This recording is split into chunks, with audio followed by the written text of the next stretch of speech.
Hi, I'm Matt with Hoboken Horology, and today I want to do a video, a real live comparison of a Rolex versus Omega versus IWC. And I mostly want to talk about the company's perception and value for these pieces, not necessarily comparing the watches to themselves, but more of the company as a whole.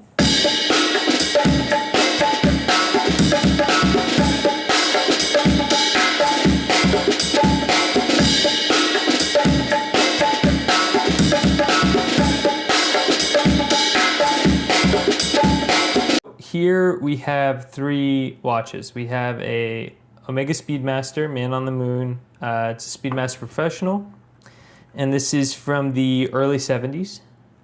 We have a Rolex GMT Pepsi from the very early 90s, and we have a IWC Pilot watch. So basically what I'd like to go into is I'd like to talk about the brands as a whole and what you're really getting. So let's start with the basic reputation of these brands. Now this is my personal opinion and what I've seen on the watch forums and from just collecting watches and buying through the years and what I've picked up. So IWC, I've seen a few people wearing these, mostly clients. IWC makes a lot of great watches. In the watch community, there's some people that really hate IWC, and there's some people that really like them. I think that their fans are really loyal. There's IWC forums that are only IWC. I feel like these people are really loyal. And then we get to the Rolex GMT. Now the Rolex GMT is roughly been made the same way for 50 years. Now they've changed it. They have the maxi case, the larger dial and everything. But Rolex is Rolex. You know, there's really so much that can be said about Rolex as a company. I believe that IWC is really its own company. I truly believe that. I do think that Omega tries to be Rolex, and they really try really hard to do this. But Rolex is Rolex. They do a lot. They make a lot of really fine timepieces, and they do a great job at making them. Now Omega, like these other two watch companies, has a very rich history. And I have to say, I believe my examples. Maybe if this was a Portuguese, it would be more widely accepted as a good example of an IWC. But this is an IWC Pilot, and a GMT and a Speedmaster. I think this is a really a fine example from each company. I really think this is a fair comparison. Omega, I have difficulty with Omega and their reputation, their brand reputation. I feel like a lot of people don't know a lot about Omega, and I feel like the general public doesn't know much about Omega. IWCs I see often enough, and people talk about them as being a wealthy watch. Rolex is seen as kind of the businessman's watch. Rolex used to be seen as the cool thing, like the James Bond watch, or the divers that would wear them. But really, now they're seen as what people that work on Wall Street wear. That's really what they're seen now. Omega, I feel like, is more of a sport watch now. That perhaps they're trying to do what Rolex used to do. People recognize them from the Olympics, that they always have watches about the Olympics. Their logos are all over the Olympics. They use Olympics, use their timepieces. James Bond now wears Omega.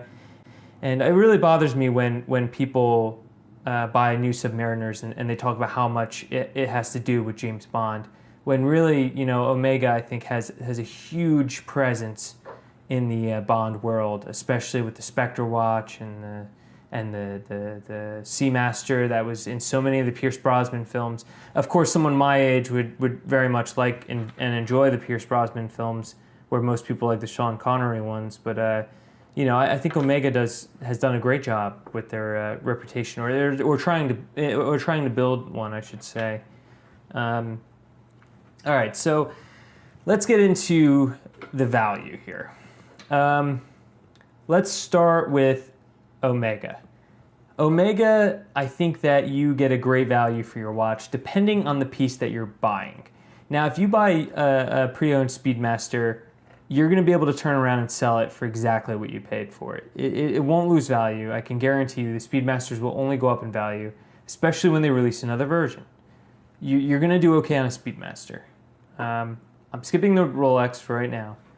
IWC is a bit of a different genre. I've seen their their high-end pieces go at really low prices. I mean, the same can be said with Omega, but the Omega Speedmaster, especially, if you buy one pre-owned, you will not lose money on it. IWC can't really be said the exact same way. Especially if you buy pre-owned IWC, let's say you buy a really nice big Pilot, and you spend $8 or $9 grand on it, you might not see that come back to you if you go to sell it for some reason. Now, Rolex is different in these things because the value for a Rolex doesn't change. It's like gold. If you buy a Rolex, apart from completely damaging it in some way, the Rolex will always be worth money. Mine is dated. It has a pink bezel that's been sun faded. But you won't lose money on a Rolex. You just won't, unless you buy it brand new and you're trying to sell it used the next day. Even then, it will retain 90% of its value. It will retain so much value. It's really hard to go wrong with a Rolex. So, that being said, I'd really like to talk about technology. Technology isn't really something that's brought up that often in watches. Of the three, I think that they go in order. IWC uses a lot of ETA-based movements. With me saying that, a lot of people who are really into horology, into watches, they may not like the fact that this has ETA movement inside of it. It bothers them deeply. They might think that for some reason that this watch isn't worthy of their time and money, especially for just an ETA movement. And I can agree to a point, but I have to say that the case on this watch is amazing. I mean, it's truly amazing. I think that the case on this, I really do think that the IWC cases are the best. I haven't had a lot of experience with a Breitling, but I have to say IWC makes amazing cases. They really do. Rolex is amazing because they really do everything in-house, even machining the steel. Maybe not on this one in particular because this is an earlier 90s version, but Rolex, they really do they do everything in-house, and their watches are kept up to date. They try to update the bracelets. They have the glide lock system. Now, this Speedmaster isn't a good example of Omega and technology, but Omega as a company, they produce the newest watch technologies. They really do. They have the coaxial escapement that they bought from George Daniels. They have almost all of their watches are anti-magnetic, which other watch companies try not to even mention that you can magnetize your watch. Omega as a company, they release new watches. They've released updates to their astronaut's watch, the X33. They're trying to stay current, and they do. And their watches are used by professionals. They're designed for professionals. They have a rich history of having, top high-end technology. They are, in essence, a watch technology company. If you're a watch nerd, if you're really into the newest and the greatest, and you want to know that your watch is never going to stop, I fully, sincerely believe that Omega is the way to go. I honestly think that they have the strongest movements. Their watches just never stop. This Speedmaster is amazing. This never been serviced, and it still runs fantastic. I get a great accuracy out of this watch for being how old it is. These pieces are amazing. this whole video has mostly been opinion, but I want to just go ahead and I want to mention some of my personal pros and cons to a lot of these pieces. So let's start with IWC. So the IWC Pilot, for me, this is a tough watch. And when I first put it on, I was amazed at how great it felt on the wrist. IWC really has a lot of quality with all their pieces. They're really fantastic. Their watches might not always have the greatest resale value, but they do all right in the used market. And you know, they have something, I believe, for everyone. You know, that they have a lot of different types of watches. The Portuguese is a classic. It is a classic watch, and it's one of the top 5 chronographs of all time. I truly believe that. IWC as a company, you really can't go wrong, especially if you buy one of their mark watches. You know what? A con to the IWC would be... So my biggest pro for the IWC is that I think that they're fantastic utilitarian pieces. And also I think that they are seen as an upscale luxury brand. And you can, you know, if somebody sees or knows that you're wearing an IWC, they know that you have a very nice watch, you have a nice piece. The con, of course, being that they use ETA movements. Some people, that's a huge problem. A lot of people, it's not. All right, Rolex. So the positive is that you won't lose your money. And if you probably noticed, this is the only one that's wound and really running properly. It's the watch I've been wearing most often. But the huge con about Rolex, and again, please don't be offended, but the community for Rolex is the worst. IWC has a niche community, but they really care about their pieces. Omega, there are so many people that love to talk about Omega. Rolex, there's a lot of great watch collectors online that are really nice. They're going to really help you out. They're going to go out of their way to help you out. But overall, there's a reason Rolex sells so many watches. They really sell them to people on Wall Street. They sell them to the businessman. They tell them the story that, oh, this is James Bond's watch. And they get them to buy it. And these guys wear dive watches who've never been diving or have no aspirations to do anything like this. And not to say that you have to be a diver I mean, I own a dive and I don't necessarily dive, but I also don't baby the watch and I don't wear it around an office. So the Rolex community in general, they say Rolex is the best. End of story. Doesn't matter what it is, Rolex is the best.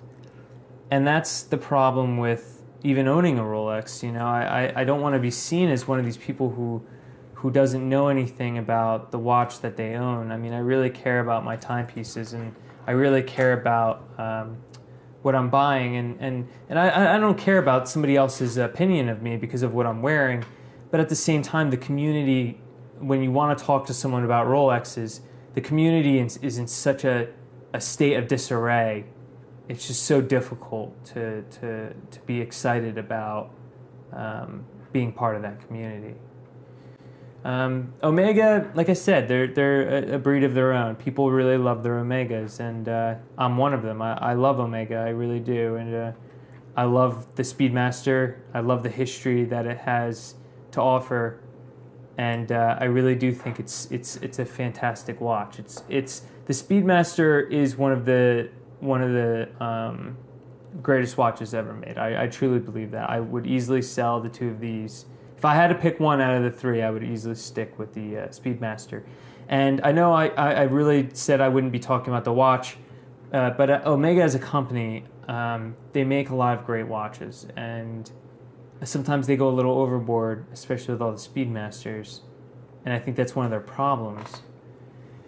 But at the end of the day, you know, they are trying to sell watches, and I think with Omega you get a great community. You get a great watch for your money. Resale value won't necessarily be there unless you're talking about Speedmasters. The resale value will not be as good on an Omega as it would be on an IWC or a Rolex. Nothing beats the Rolex when it comes to. That's the one thing I will say without a reasonable doubt is that the Rolex will beat resale. No matter what you do, Rolex will always win in resale. So that's it. I think that's all I have to say about. I think I got everything out that I wanted to talk about. There's a lot that can be said about IWC, about Rolex, about Omega.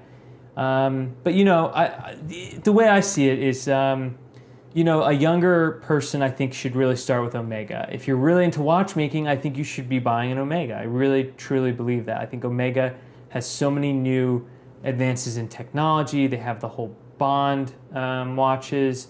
They're older watches. You can buy an older James Bond Seamaster, the one that he wore in the movie, you know, for a great price pre-owned if you wanted that watch. IWC, I feel like, is for the businessman who doesn't want to be associated with wearing Rolex, maybe. Somebody who really loves IWC, or maybe somebody who really wants to stand out, wearing a big Pilot, wearing a Portuguese. The Portuguese is a fantastic watch. And I think you can break the no chronograph wearing a suit rule if you have a Portuguese. I really truly believe that. I believe the Portuguese is one of the great dress watches. Rolex, for me, it's not what it used to be. You know, it's not these.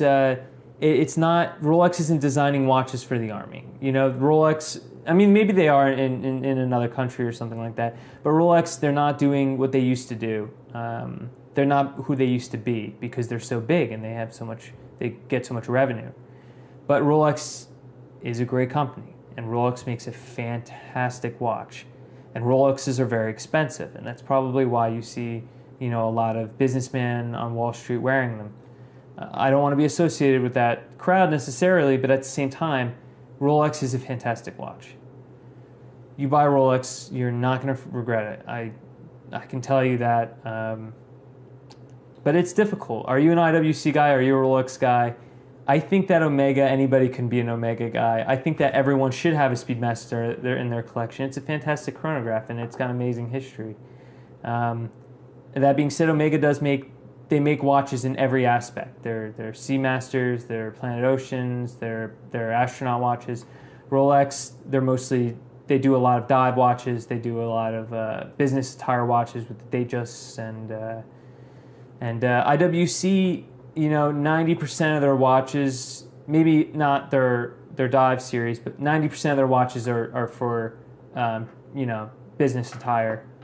But I will say that Omega isn't as there's a divide here. You know, this isn't as a piece that you would really dress up with.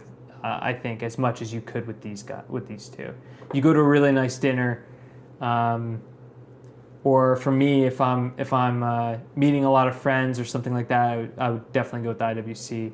The Rolex, actually, because of the summer and the bracelet, it's been my daily wear. But the Rolex is always accepted anywhere you go. You know, and especially this one being more of a vintage Rolex, and a Pepsi that's very well known. But you know, this is my opinion on these watches. Feel free to disagree. If you want to leave a comment that you disagree, or if you want me to make an update video, I have no problem talking about this or going to any of these points further. Don't be offended by anything I said. You know, I'm just making general accusations from what I've experienced through the years and through researching these watches and speaking to people in the community and being on the watch forums. So hopefully you enjoyed the video. Thanks for watching.